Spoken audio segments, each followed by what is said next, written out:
आप यहाँ पे तमाम रूल्स को कोट कर लीजिए, लेकिन सच्चाई हर कोई जानता है। अगर मैं आप पे कुछ इंसिडेंट्स को यहाँ पे कोट करना चाहूंगा, उसके बाद आपके दर्शक बहुत समझदार है, वो खुद यहाँ पे सोच सकते हम्म। हैं। 2020 में जब, या फिर तमाम मौकों पे जब मोदी जी कांग्रेस पार्टी को कोसना चाहते हैं, नेहरू जी को कोसना चाहते हैं, इंदिरा गांधी जी को कोसना चाहते हैं, तो यही ओम बिरला जी कहते हैं कि भैया आप बजट सत्र पे जो है राष्ट्रपति का अभिभाषण पे जो है बोल सकते हैं, उससे जुड़े किसी विषय से भी बोल सकते हैं, अगर कोई विषय नहीं उसमें है तो उसमें भी बोल सकते हैं। क्यों? क्योंकि मोदी जी को इंदिरा गांधी जी को जो है कोसना है, उनको नेहरू जी को कोसना है। वहीं अगर राहुल गांधी जी जो है संदर्भ में इस देश के आर्मी चीफ की किताब को कोट करना चाहें तो वो नहीं कर सकते हैं।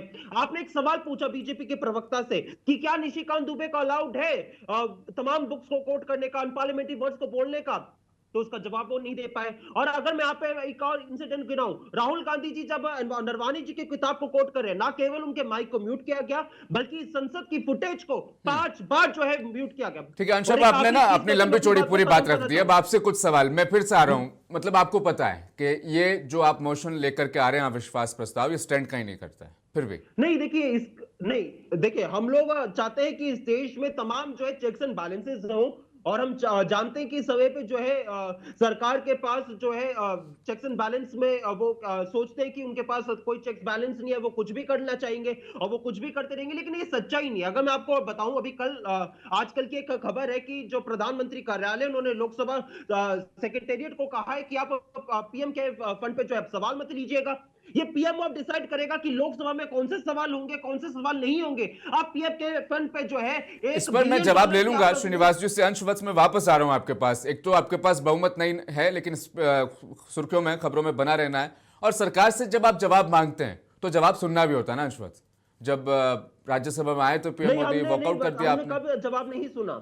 वॉकआउट कर दिया था मैं ना सर। पूछ रहा हूं, हमने कब जवाब नहीं सुना? सच्चाई क्या है कि जो है सरकार जवाब सुनने को तैयार नहीं होती। राहुल गांधी जी एक शब्द अरे भी जवाब नहीं देने बोलते के लिए उससे जब पहले राज्यसभा में पूरे आए पीएम मोदी, प्रधानमंत्री। लोकसभा में आपने बोलने नहीं दिया, 8 महिला सांसदों को भेज दिया, हंगामा बवाल वहां पर मचा दिया, काट दिया। जब राज्यसभा में मैं जब आए जवाब थे, देते, क्यों बाहर हाँ निकल गए सब? प्लीज, मैं जवाब दे देता हूं, हाँ। प्लीज मुझे आप रोकिएगा बीच में मत। देखिए सच्चाई क्या है कि हम लोग तो जो जब भी राहुल गांधी जी सरकार से सवाल पूछने का काम करते हैं, वो लोग डर जाते हैं और तमाम इनके मंत्री बार बार खड़े होकर उनको रोकने का काम करते हैं। एक शब्द आप उनको बोलने नहीं देते, और वही मोदी जी जो है अनइंटरप्टेड पूरी टाइम पर बोलते रहते, तमाम प्रोटेस्ट हो जाए।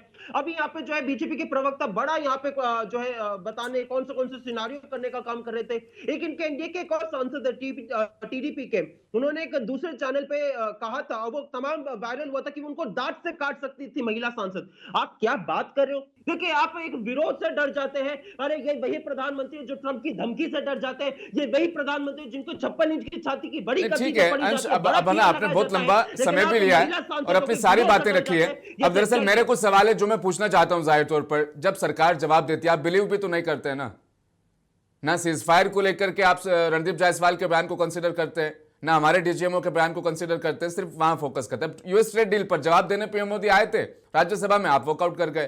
फिर यूएस ट्रेड डील पर पीयूष गोयल जवाब देते हैं कि किसानों के हितों से समझौता नहीं हुआ, आप फिर भी भ्रम फैलाते रहते हैं। समझ रहे हैं आप बात को? मैं सुनाना चाहता हूं एक बार फिर से पीयूष गोयल को, फिर मैं आपका स्टैंड जानूंगा। एक सेकंड, वो मैं ऑन स्क्रीन दर्शकों को मतलब करके दिखाना चाहता हूं। दरअसल पीयूष गोयल का वो बयान प्ले किया जाए जिसमें उन्होंने यूएस ट्रेड डील की डिटेल दरअसल दी है। वार्ताओं के दौरान भारतीय पक्ष अपने संवेदनशील क्षेत्रों, विशेषकर कृषि और दुग्ध क्षेत्रों के हितों की रक्षा सुनिश्चित करने में सफल रहा है। अमेरिकी पक्ष के भी संवेदनशील क्षेत्र कृषि और दुग्ध, अब सफल रहा है भारत कन्विंस करने में कि ये भारत पर नहीं आएंगे। अब सदन में जानकारी दी है पीयूष गोयल ने, लेकिन आप फिर भी लोगों को वर्गलाएंगे, झूठ बोलेंगे, फिर सदन का वॉकआउट भी आप करेंगे।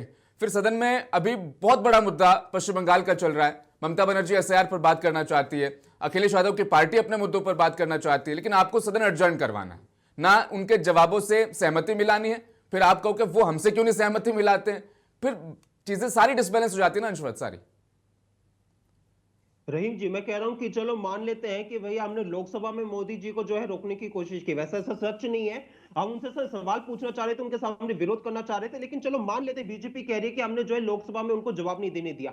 आप अगले दिन जाते हैं राज्यसभा में जवाब देते हैं, हमने वॉकआउट कर लिया, लेकिन आपने फिर भी अपना मोदी जी भाषण का जवाब देते हैं।